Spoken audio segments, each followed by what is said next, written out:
What's up, YouTube? This is LA Prepper, and we are going to talk for just a moment about the Department of Education. So, first, let's talk about some numbers.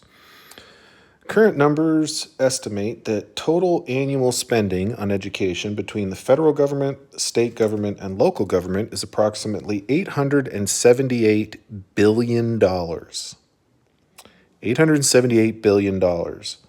The feds currently contribute about 13.6%, which comes out to about $119.4 billion. Some of the laws associated with how funds are distributed are the Elementary and Secondary Education Act, the Every Student Succeeds Act, which replaced No Child Left Behind, and the Individuals with Disabilities Act. If it was up to me, if I was President Trump or if I was Elon Musk, this is what I would do.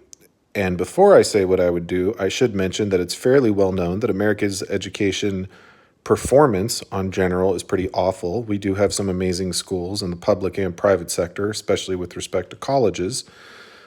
But for some reason, on average, our students perform poorly, more poorly than developed worlds and more poorly than some undeveloped countries. I think on average Chinese students do better in math, for example, which I know that's kind of a stereotype, but I think they do better in science as well. In fact, they might these days even speak better English than some Americans.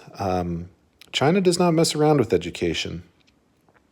So what would I do if I was president? By the way, everyone's losing their heads over the Department of Education. I think there's only something like 4,000 employees, if I'm not mistaken. It was not a ludicrous amount of employees, but this is what I would do. I would simplify the department and try to pass a new law that basically says, and potentially I would try to countermand previous laws that were enacted with respect to, special grants and things of that nature, and just say that funds that are going to be spent on education, I don't know how the level of those funds is selected, but once the level of funding is selected, that all funds are divided proportionally based on the population of the state. I'm not sure if they do it like that. They certainly could do it like that. But I would leave all the other decisions up to the states. We really don't need thousands and thousands of people running this agency. Divide out all the money to the states, let the states handle it, make some new laws. That's my idea. What do you think?